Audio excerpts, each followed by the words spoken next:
I'm sure we've all been to events where the handover between speakers has not been particularly smooth.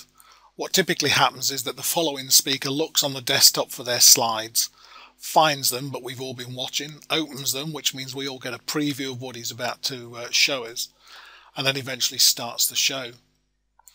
Worse still, any momentum built up from the previous speaker is lost. So to overcome all this, I'm suggesting you go with an event master PowerPoint that will control the others. There is some setup though.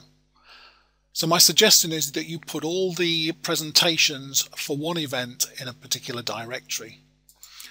And in PowerPoint, if you go to File, Options, Trust Center and Trust Center Settings, look for trusted locations.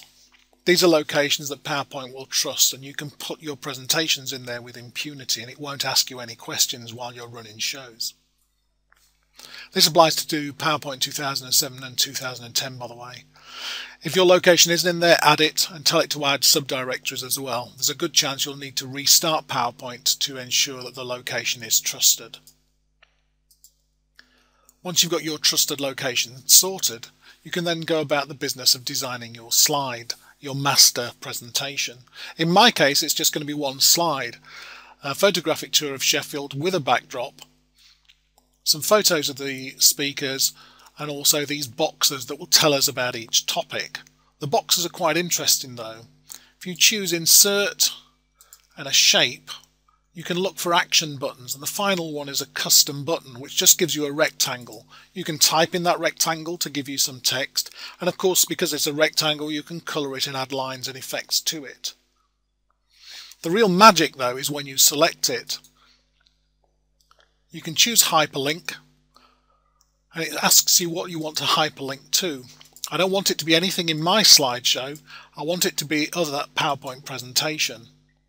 And I'm going to select one of those from my trusted location.